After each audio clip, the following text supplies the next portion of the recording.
Good afternoon student. आज हमारा जो क्लास है वो भारत का सामान्य परिचय।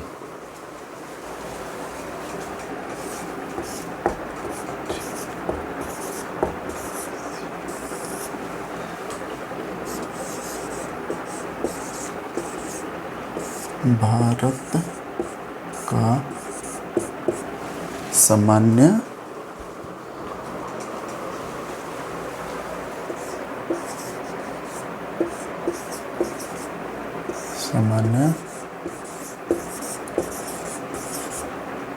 परिचय।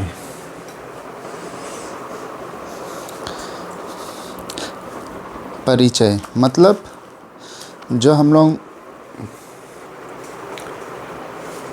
किसी को किसी चीज़ से इंट्रोडक्शन करवाते हैं उसको हम लोग हिंदी में परिचय बोलते हैं। तो कुछ पॉइंट हैं जो कि आप उसको नोट डाउन कर लीजिए। 2011 की जनगणना के अनुसार, मैं धीरे धीरे बोलता हूँ ताकि आप लोग ये कर लीजिए। पॉइंट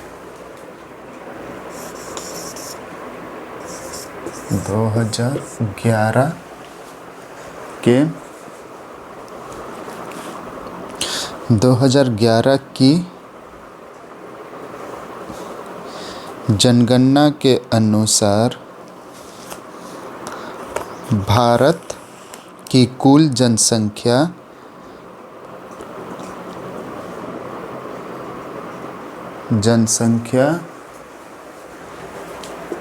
121 करोड़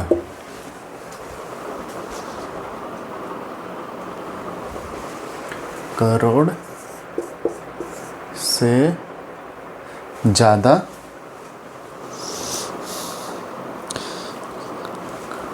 करोड़ से ज़्यादा मत लिखिए, करोड़ से ऊपर हो चुकी है। यह चीन के बाद दूसरा सबसे अधिक जनसंख्या वाले देश हैं। ये जो है ये अभी का नहीं है, 25 वाला नहीं है, ठीक है। ये है 2011 के जनगणना के अनुसार। जब 121 करोड़ है तो आप इसका अनुमान लगा सकते हैं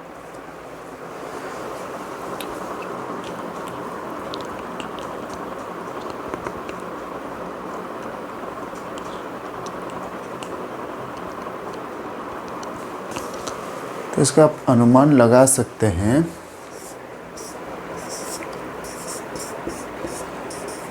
15 साल में कितना हो चुका होगा। 15 साल में 121 11 में था तो अभी तक 15 साल, तो 15 साल में इसका 4 गुना, मतलब जो भी हो, ठीक है। 15 साल मतलब 15 गुना। अब तो कितना इसमें हो चुका है आबादी।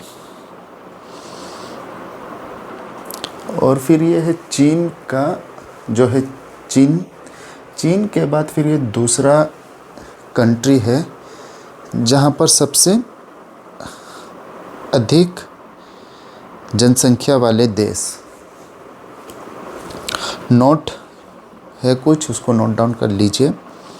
2023 तक भारत विश्व की सबसे बड़ी जनसंख्या वाले देश बन जाएगा।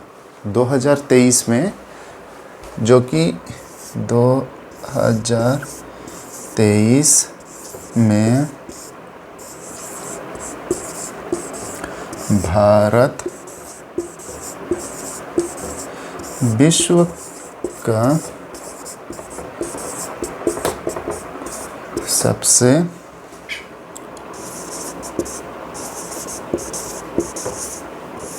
अधिक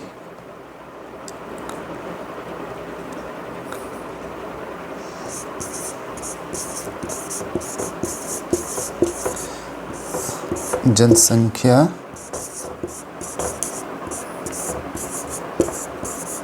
देश है, देख लीजिए, जो कि इसमें 2023 तक भारत विश्व की सबसे बड़ी जनसंख्या वाले देश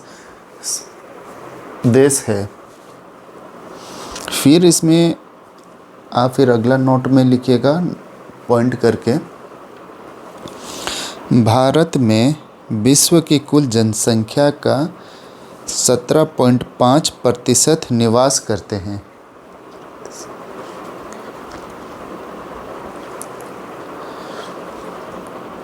विश्व की कुल जनसंख्या से 17.5% निवास करते हैं।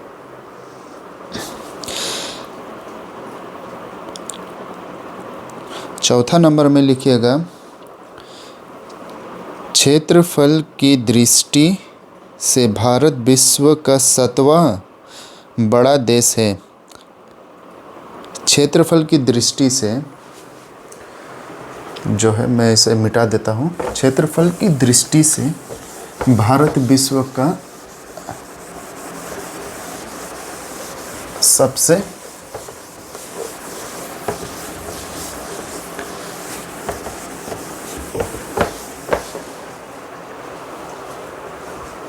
क्षेत्रफल की दृष्टि से भारत विश्व का 7वां सबसे बड़ा। भारत का कुल क्षेत्रफल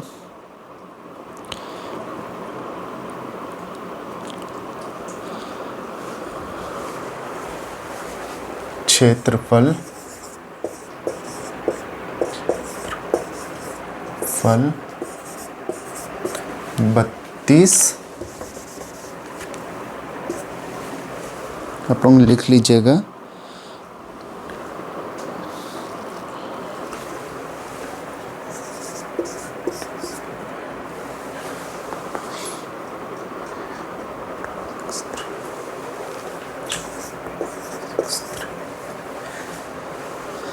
ये है भारत का कुल क्षेत्रफल। कुल क्षेत्रफल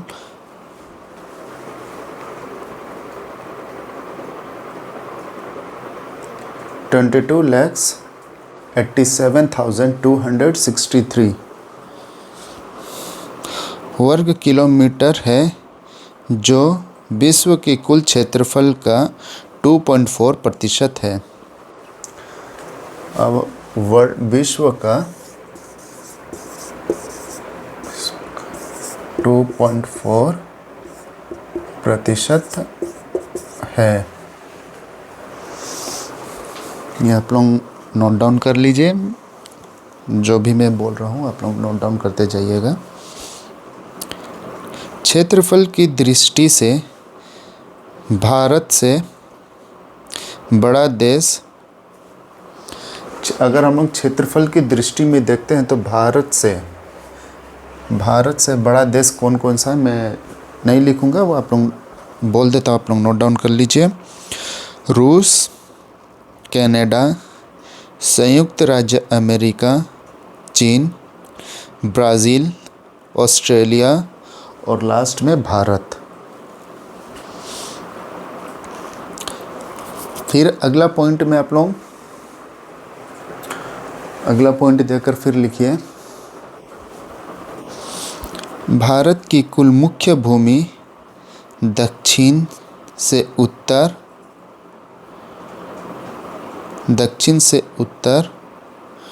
8.4 से 37.6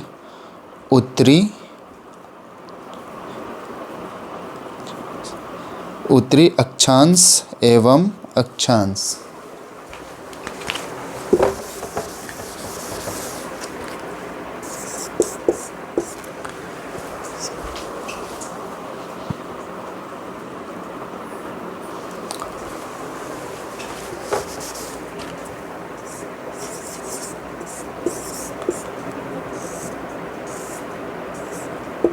उत्तरी अक्षांश एवं पश्चिम से पूरब 68.7 से 68.7 से 97.25 पूर्व दशांतर के माध्यम विस्तार है। लेकिन अगर द्वीप समूह को सम्मिलित किया जाए तो दक्षिण में इसका विस्तार 6.45 उत्तरी अक्षांश से शुरू होता है।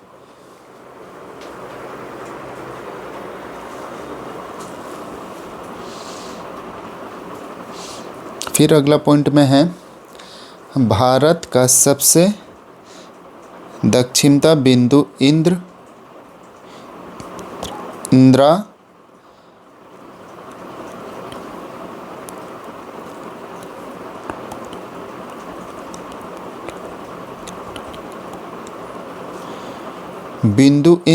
फ्लाइट है, जो अंडमान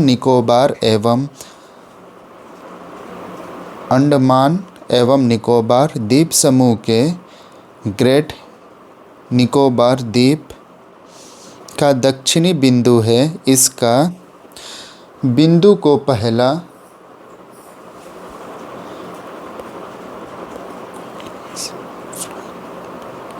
पंगोलियंस, इसको लिख लीजिएगा, बिंदु के पहले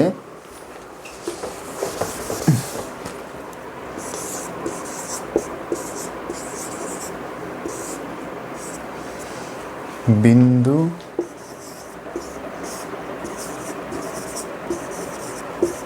पहले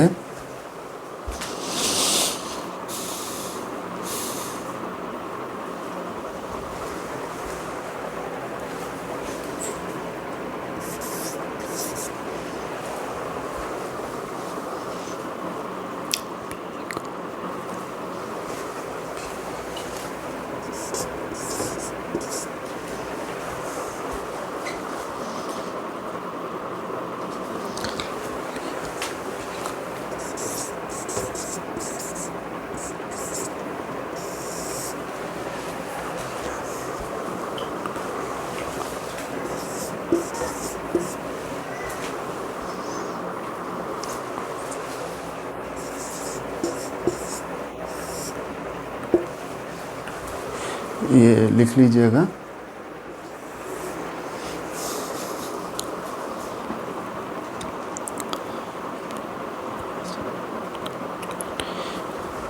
और अच्छा, इसमें और एक है, उसको भी लिख लेता हूँ। या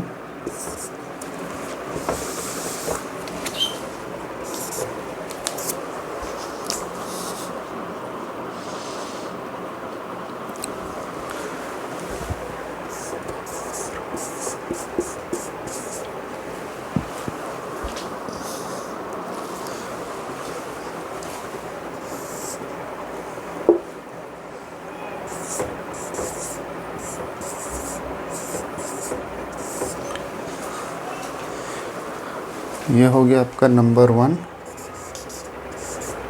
ये हो गया नंबर 2।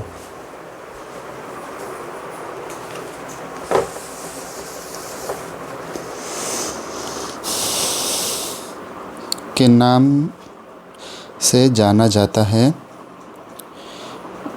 उत्तर से दक्षिण की दूरी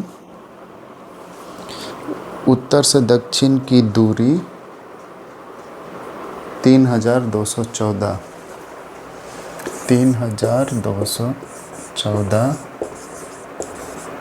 किलोमीटर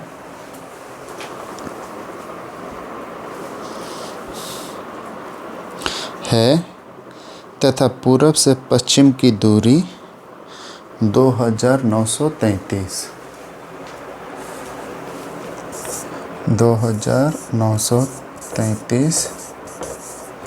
किलोमीटर।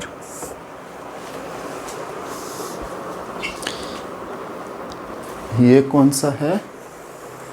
ये जो है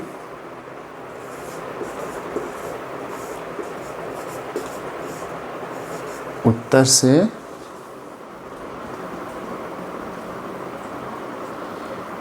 दक्षिण,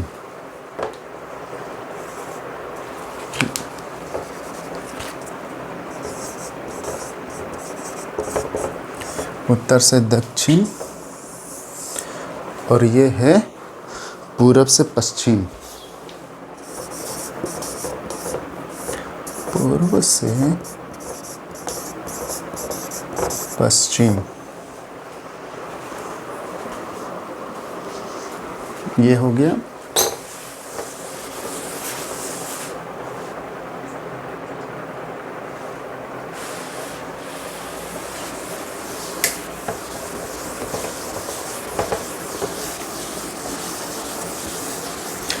देखिए दोस्तों, मैंने भी जेपीएससी का लिखा है।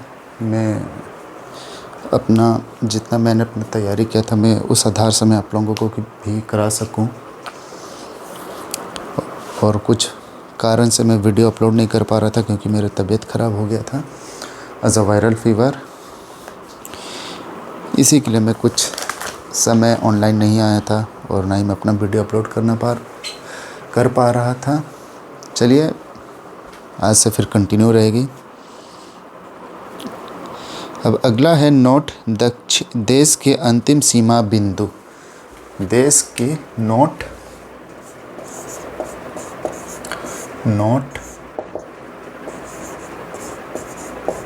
देश की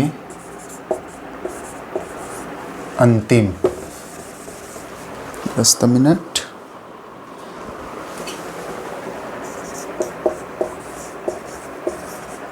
अंतिम सीमा बिंदु।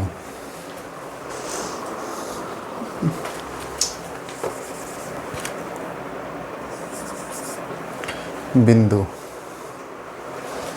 ये ना है, चलो बढ़िया से लिख देता हूँ।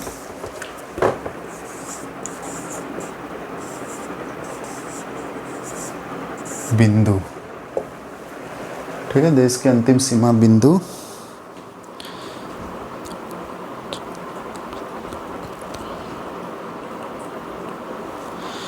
मैं बोर्ड में मैं लिख देता हूँ, ज़्यादा नहीं है, 5 पॉइंट है, वो आप लोग लिख लीजिए देखकर।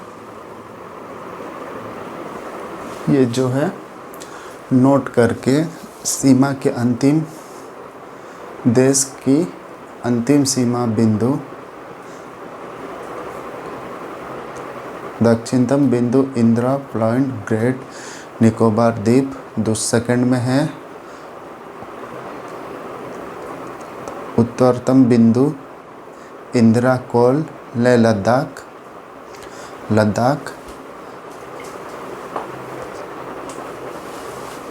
पश्चिमोत्तर बिंदु गोरमती या गोहार मोती, गुजरात।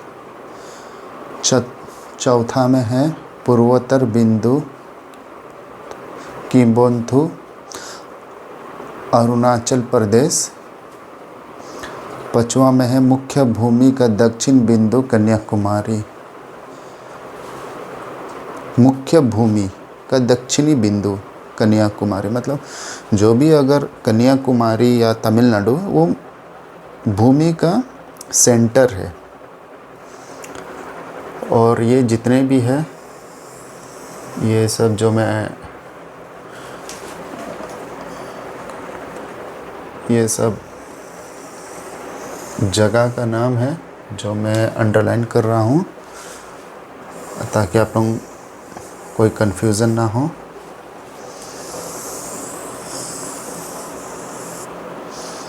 और ये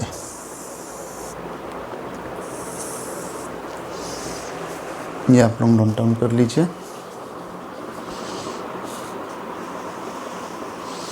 इसके बाद, ये नोट डाउन करने के बाद फिर अगला पॉइंट देकर लिखिएगा, भारत के स्थल पर तटीय सीमा रेखा। ठीक है, ये वाला आप लोग नोट डाउन कर लीजिए। मैं जो नोट लिखना है वो मैं ऊपर में लिख देता हूँ, और फिर उसके बाद आप लोग अपना लिख लीजिएगा।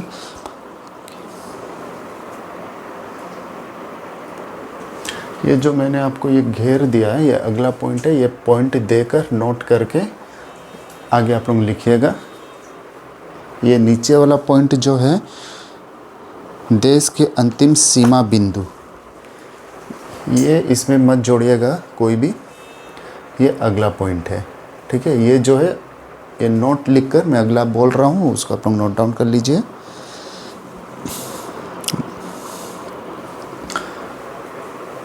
चलो, आप लोग कंफ्यूज हो जाओगे, कहीं आप लोग गलत ना कर दो। मैं अब इसे मिटा देता हूँ। ये आप लोगों ने लिख लिया होगा, मैं इसे मिटा देता हूँ।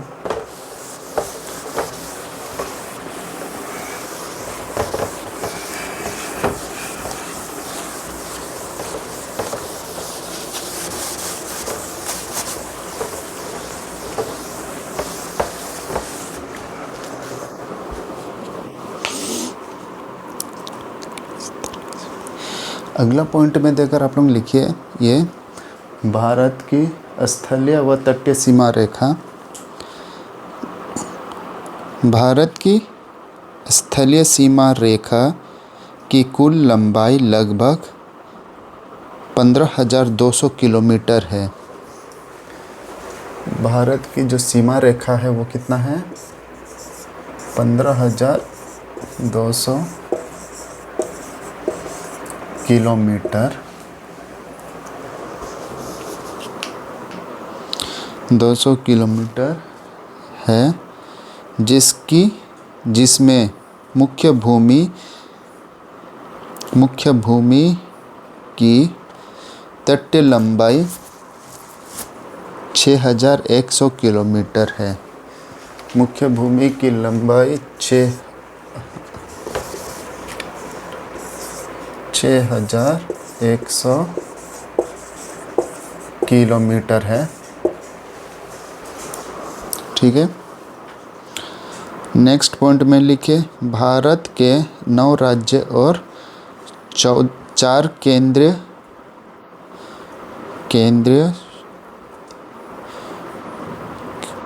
शासित देश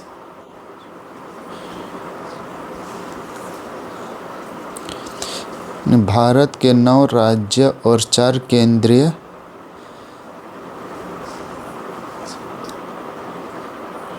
केंद्र शासित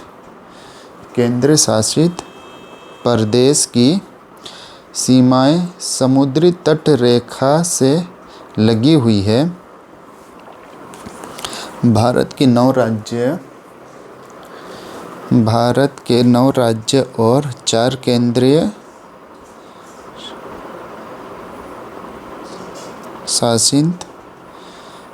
शासित प्रदेश की सीमाएं समुद्री तट से लगी हुई है। इसके बाद राज्यों में सबसे लंबी तट रेखा, राज्यों में सबसे लंबी तट रेखा की लंबाई गुजरात,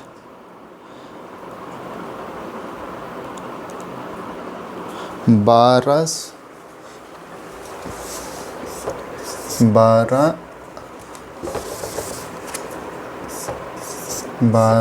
14.70 किलोमीटर,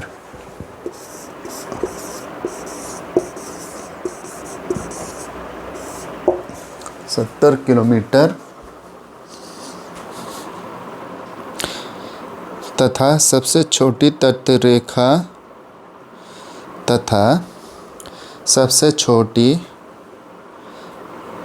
तट रेखा की लंबाई गोवा 151 किलोमीटर, 151 किलोमीटर।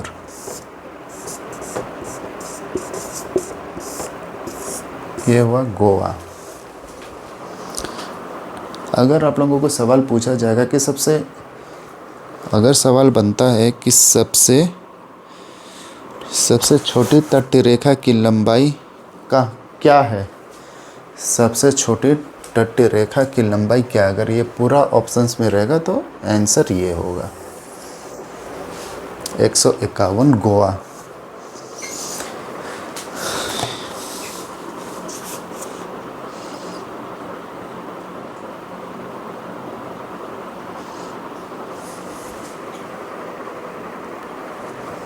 इसके बाद है अगला पॉइंट में करके लिखिएगा। केंद्र शासित प्रदेश में सबसे ज़्यादा तटीय रेखा की लंबाई अंडमान निकोबार द्वीप समूह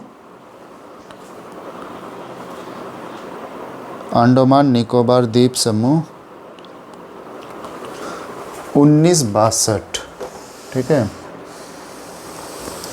1962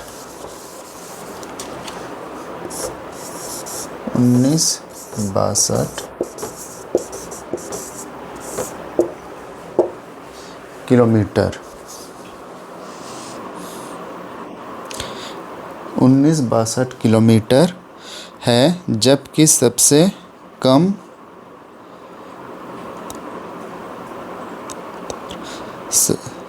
सबसे कम दादर व नगर हवेली और दमन व दीव का है। दादर व नगर हवेली और दमन व दीव का है। ये आप लोगों ने लिख लिया होगा और मैं इसे मिटा देता हूँ। और अब स्टूडेंट आप लोग जितने भी जेपीएससी की तैयारी कर रहे हैं वो ध्यान लगा कर पढ़ें। अब मैं आगे का और एक नोट करके वो लिख देता हूँ।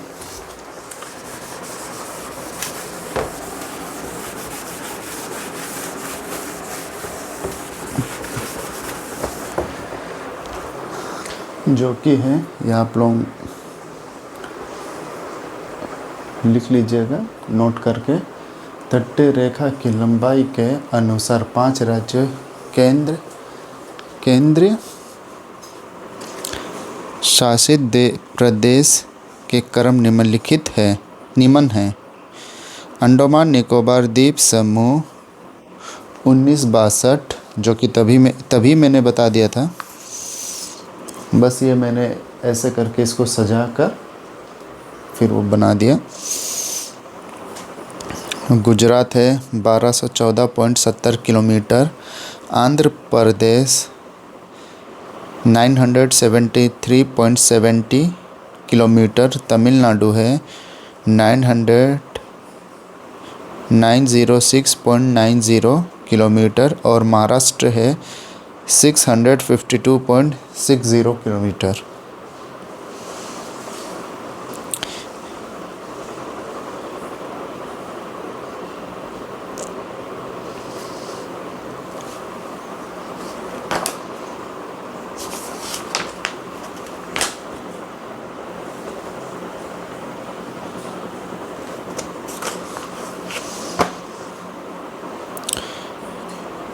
ये आप लोग लिख लिए हैं तो अगला पॉइंट लिखिए।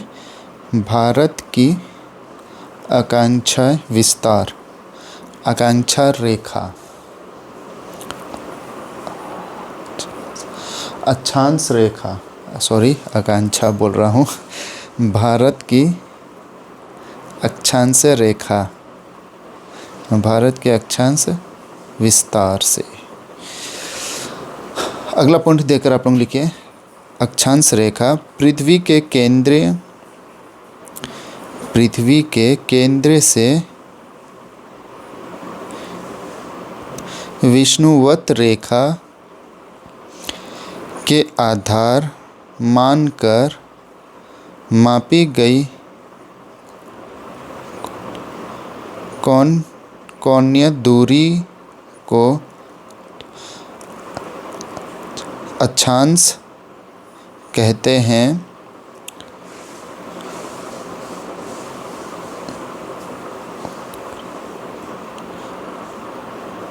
1 डिग्री ऐसे करके लिख लीजिएगा, जैसे 1 डिग्री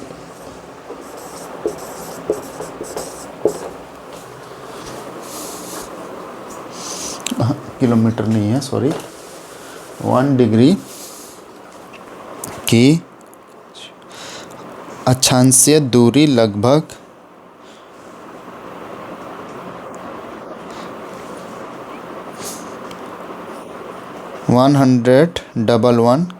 111 किलोमीटर, अक्षांशीय दूरी लगभग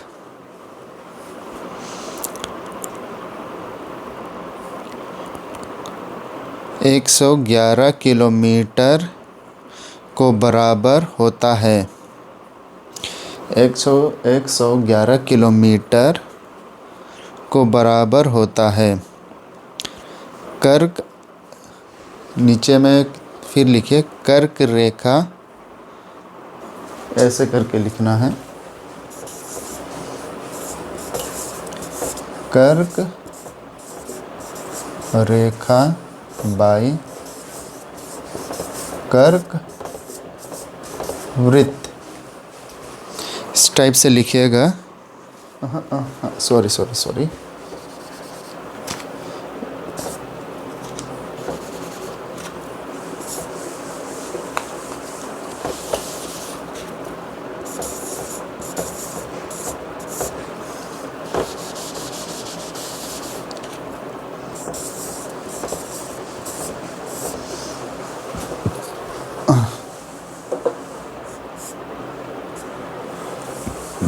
रेखा बाई कर्क वृत्त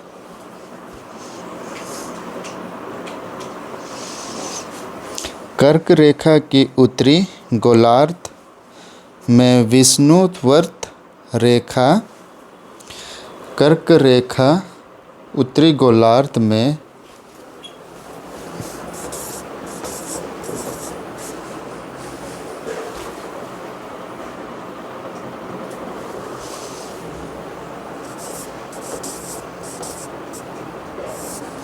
विषुववृत्त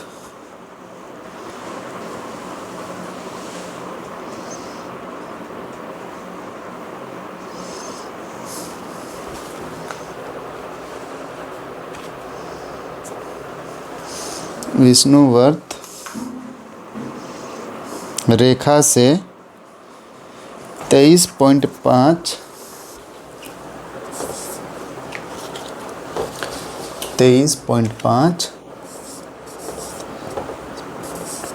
दशमलव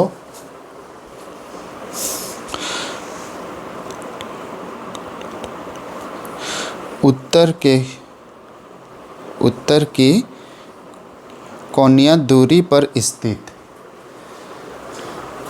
उत्तर की कोणीय दूरी पर स्थित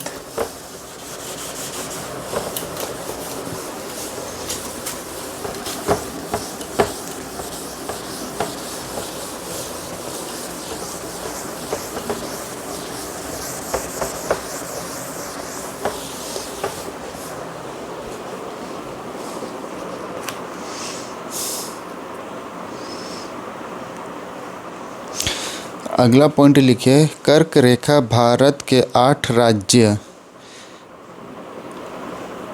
से होकर गुजरती है। कर्क रेखा भारत के 8 राज्य से होकर गुजरती है। पहला गुजरात, दूसरा राजस्थान, तीसरा मध्य प्रदेश, चौथा छत्तीसगढ़, पांचवा झारखंड, छठा पश्चिम बंगाल,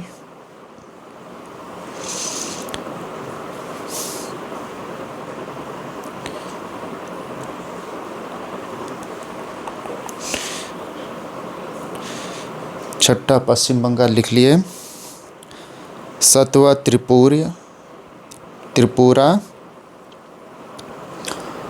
और आठवां मिजोरम से होकर गुजरती है। अगला पॉइंट देकर लिखिए, कर्क रेखा भारत को लगभग 2 बराबर भाग में बांटती है। कर्क रेखा भारत को 2 बराबर भागों में बांटती है, जिसका दक्षिणी हिस्सा उष्णकटिबंध दक्षिणी हिस्सा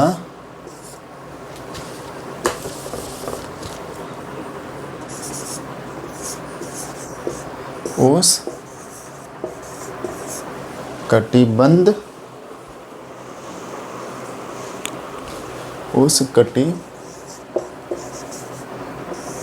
कटिबंध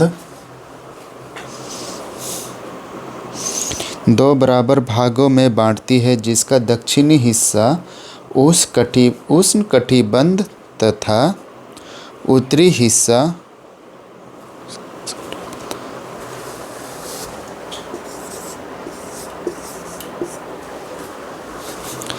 दूसरा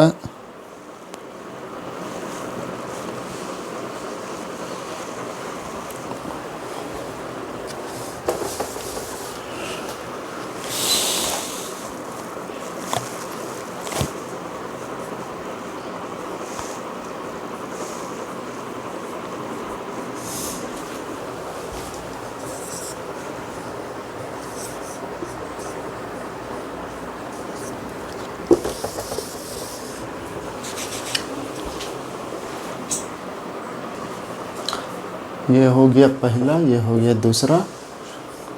उष्णकटिबंध कहलाती है। अगला पॉइंट में लिखे, अक्षांश विस्तार का प्रभाव दिन और रात की अवधि पर पड़ता है। अक्षांश विस्तार का प्रभाव दिन और रात की अवधि पर पड़ता है। फिर अगला नोट करके लिखिए, केरल में सबसे छोटे और सबसे बड़े दिन में अंतर 45 मिनट का होता है।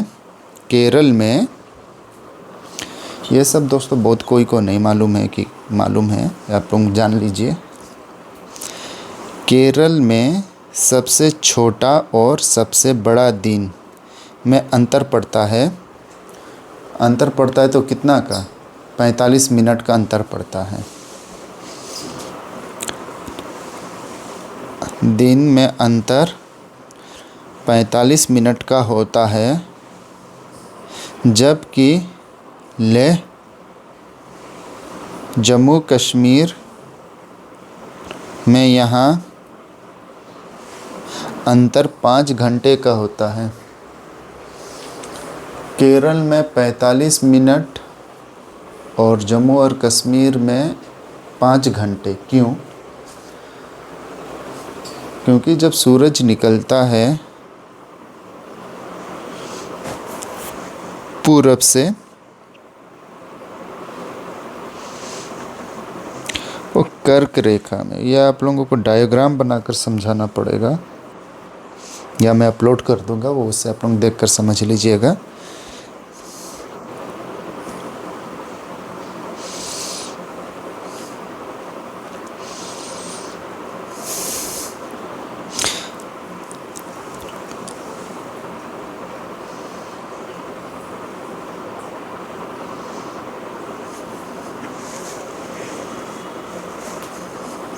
मैं अपलोड कर दूंगा तो आप लोग देखकर समझ लीजिएगा।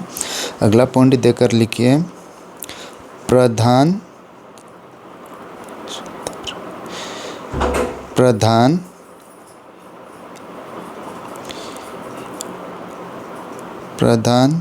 यमंत्रण रेखा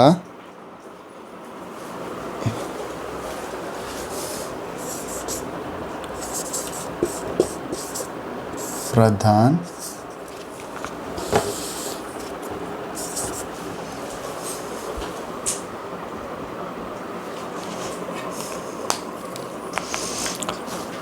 प्रधान के बाद ये प्रधान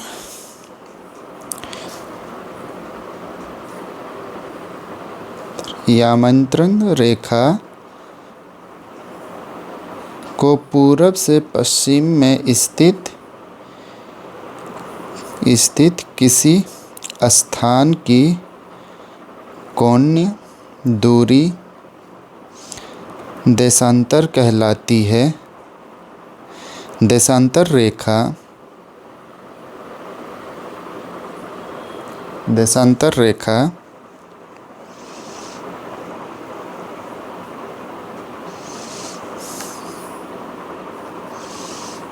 पृथ्वी को दो बराबर भागों में बांटती है। देशांतर रेखा को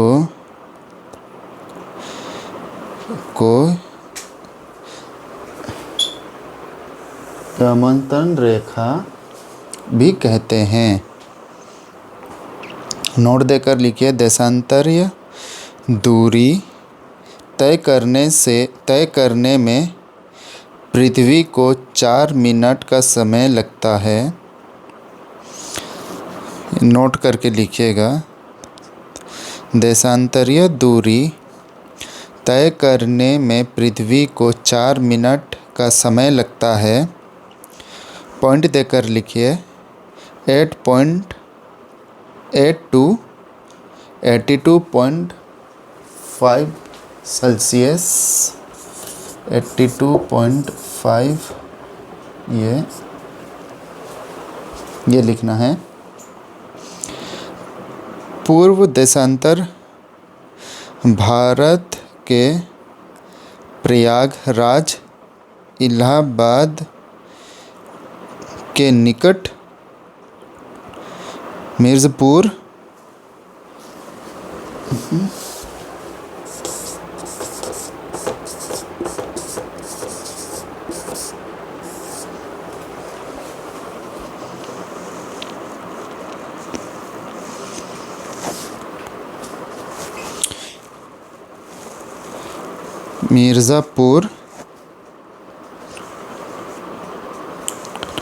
से होकर गुजरती है।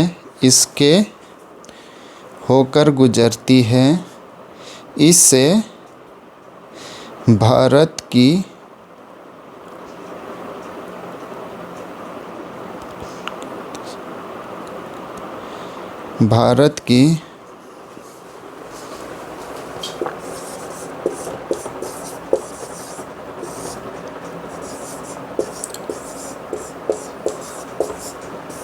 देशांतर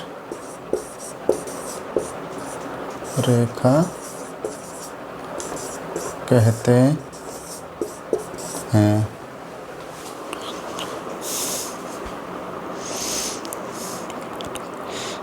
इसे भारत की मानक देशांतर रेखा कहते हैं। अगला पॉइंट देकर लिखिए, देशांतर रेखा भारत के 5 राज्य से होकर गुजरती है। जो इससे पहले बताए थे वो था कर्क रेखा। जो भारत का देशांतर रेखा है वो 5 राज्य से होकर गुजरती है। जो निम्न है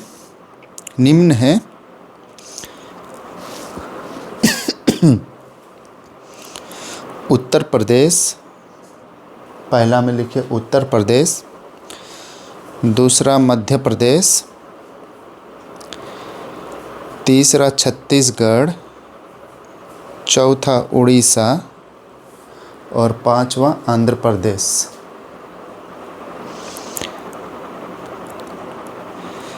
अगला पॉइंट देकर लिखे, भारतीय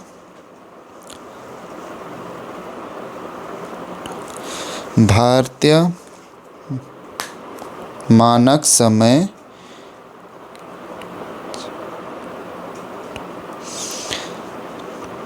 समय ग्रीनविच मीन टाइम लिख लेते हैं।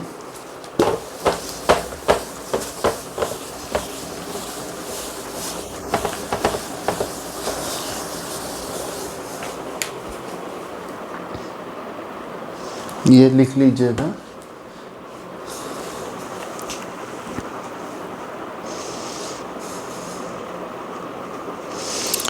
ग्रीनविच मीन टाइम GMT या 0 डिग्री देशांतर से 5 घंटे 30 मिनट आगे है।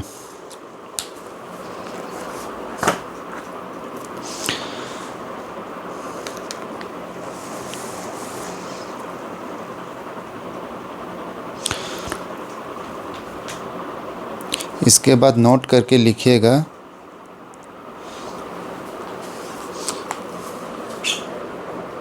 ये चीज़ जो है ये नोट करके पहला ये लिख लीजिए, और फिर इसके बाद और दो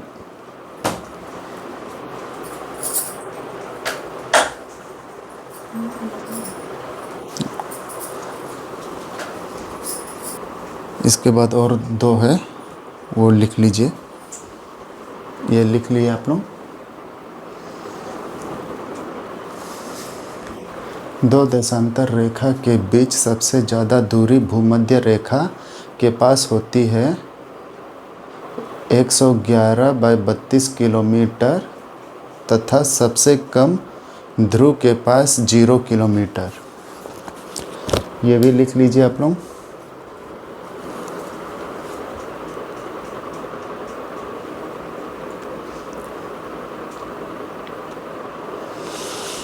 अब अगला पॉइंट,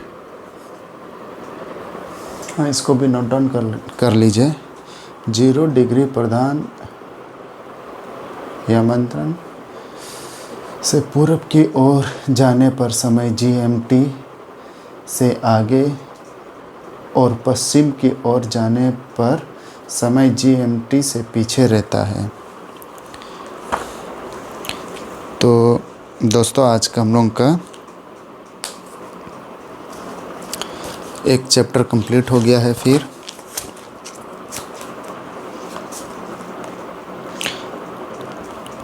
भारत का सामान्य परिचय, और फिर से हम लोग कल मिलेंगे अपने नए क्लास से। तो तब तक के लिए बाय, गुड नाइट। सभी स्टूडेंट मन लगा कर पढ़े और अपना जो एग्ज़ाम है वो क्वालिफाई करें। फिर पीटी के बाद फिर हम लोग मेंस की भी तैयारी करेंगे, और मेंस की तैयारी ऑनलाइन ऑफलाइन दोनों होगा। और पीटी का भी मैं उम्मीद करता हूँ कि जल्द से जल्द ऑफलाइन और ऑनलाइन जल्दी ही चालू करूँ, जो सभी बच्चे अपने एग्ज़ामिनेशन क्वालिफाई करें। और इसके बाद झारखंड दरोगा का भी आने वाला है, उसके विषय में भी बात करनी है आप लोगों से, आप लोगों को बताना है उसके विषय में भी। तो चलिए अब तक के लिए बाय, गुड नाइट, शुभ रात्रि सभी को।